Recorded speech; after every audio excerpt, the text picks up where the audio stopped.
Hindsight is a wonderful thing. Every 4 years, the world enters a new arena that hosts the Olympics. Building stadiums for about 80,000 spectators in 3 years takes much effort. Do you think the stadiums are impressive? Most are shambles today after 20 years. We talk about the Pantheon and saw how impressive it is in an earlier video. It is 2,000 years old. Okay, it's not as big as the Olympic stadiums. Well, what about the Colosseum in Rome? Imagine building the Olympic stadiums with only manpower. No cranes, no trucks, etc. Now, try to imagine building it in 3 years without this equipment. That is exactly how the Colosseum was built. A stadium that holds about 70,000 spectators was built 2,000 years ago in 8 years without gasoline or diesel-powered heavy equipment. Put another way, not only are they building a stadium, amphitheater, or Colosseum, but you are also building the hoisting equipment. If you are thinking 8 years is much more than 3 years, keep in mind, it's easier to work around the clock nowadays. Electric lighting or floodlights is far better than moonlight or torches. Does this give you an idea of why the Colosseum is one of the 7 wonders of the world? Before it was referred to as the Colosseum, it was called the Amphitheatrum Flavium, after Emperor Vespasian's Flavian dynasty. The Colosseum was used for 4 centuries, far longer than the Olympic stadiums. Why was the Colosseum built? Did you know that on Good Friday, the Pope leads the Way of the Cross procession at the Colosseum? Building of the Colosseum began in 72 AD. For 5 centuries, beginning in 27 BC, the Roman Empire dominated Europe.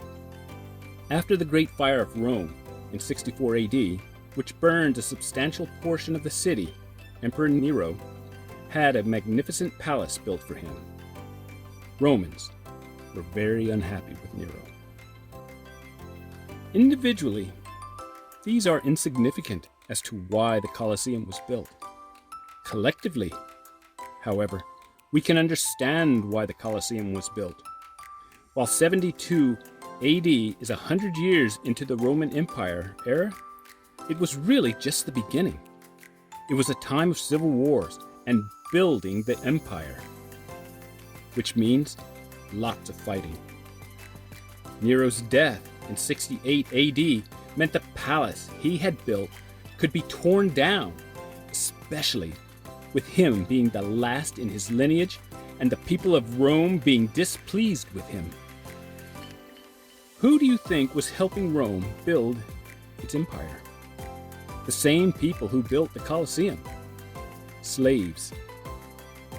With fear of a slave revolt, a population of 5 million, and distraught people, the Colosseum was a means of entertainment and stress relief, while at the same time controlling the population. I am sure you know about the animals and gladiators in regards to the Colosseum, so I will focus on the construction. In hindsight, we can say that Roman engineering is the cornerstone to many advancements in the world today. But was this luck or ingenuity? Why would anyone consider the Colosseum would last? Think about it. Most buildings either burned down or were torn down. It would be another 50 years before construction of the Pantheon we see today would begin. Rome never built a structure as large as the Colosseum. Today, we build Olympic stadiums that hardly last. All roads lead to Rome. There are 2,000-year-old roads made of concrete still used today. But how would they know if the concrete walls of the Colosseum could support 4 or 5 stories worth of concrete? Rome built monuments and arches before the Colosseum, but had no idea how long they would remain standing. Using the idea of arches, Colosseum was built with 80. Arches continue to be used in designs to this day. While the Colosseum is no longer seen as it was in its glory days, it still remains standing after its abandonment, in a state of disrepair and subjected to earthquakes and lightning. So yes, in hindsight, Roman engineering helped the world progress to new heights that are still seen around the world today in modern designs and structures. Next to the Colosseum is one of 3 remaining triumphal arches of Rome, the Arch of Constantine. This arch is small when you consider it to the Colosseum. A triumphal arch represents a major turning point in history, which the transformation of religion in the Western world is definitely major, which you will observe later in the video. Emperor Constantine strongly influenced the change to Christianity from paganism, which ended the Christian persecution. Hence, the Arch of Constantine was built in 315 AD to honor his victory. The Colosseum's role in Christian persecution is why the Pope leads the Way of the Cross procession at the Colosseum each Good Friday. This began the decay of the Colosseum and its state of disrepair. Moreover, with a great deal of Christian persecution taking place in the Colosseum, its need was no longer necessary once it ended. The Arch of Constantine remains intact, yet the Colosseum does not. The engineering is great, but again, it's hindsight. Let's see what else is around Rome that we missed. Times have not changed much in 2,000 years. As stated earlier, we build Olympic stadiums every 4 years. Around the world, you will find huge soccer and football stadiums. Why? To watch athletic competitions. The Colosseum was not the only arena to host competitions in Rome. Piazza Navona, one of the most charming and popular squares in Rome, was not always this way.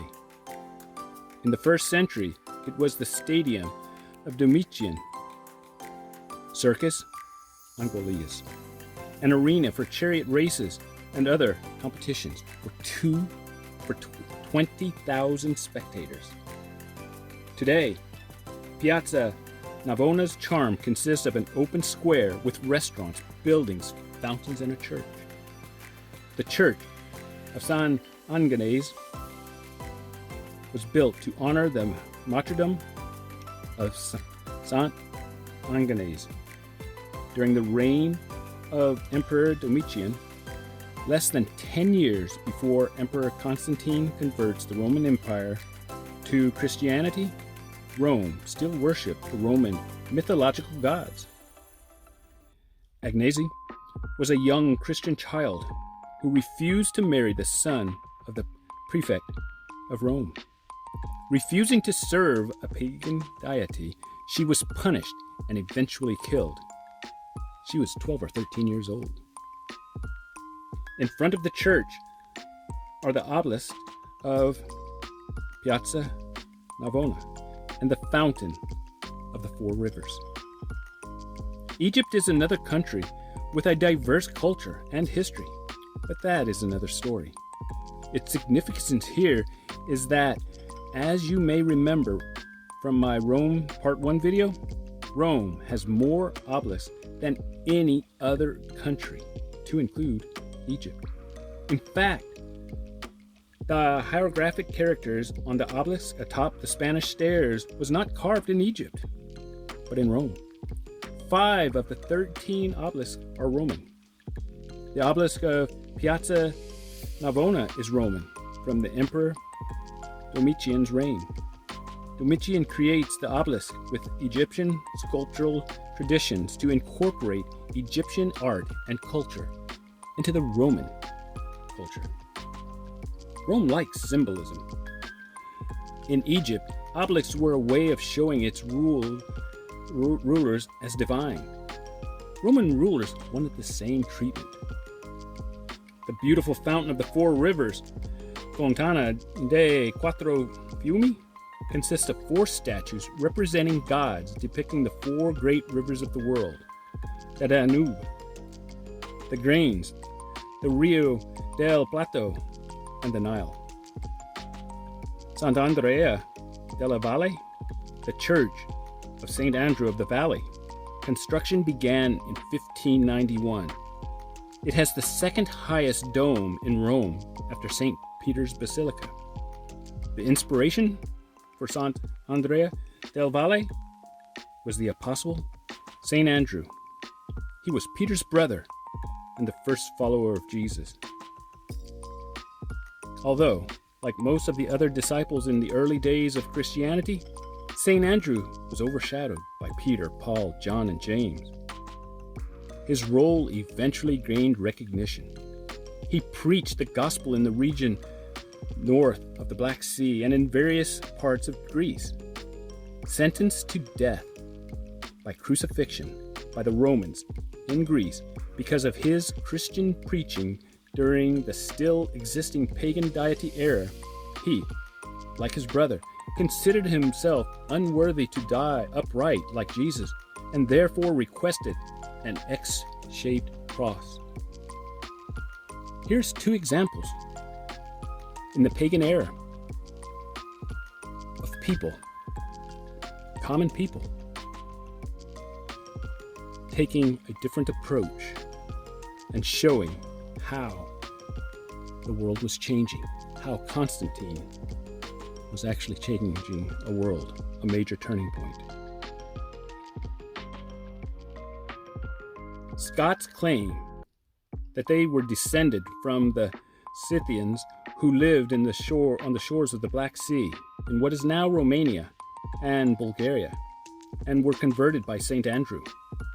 For this reason, the cross of St. Andrew, the one that shows him in his crucifixion, appears on the Scottish flag, especially since he is their patron saint. History is not only the past, but the future.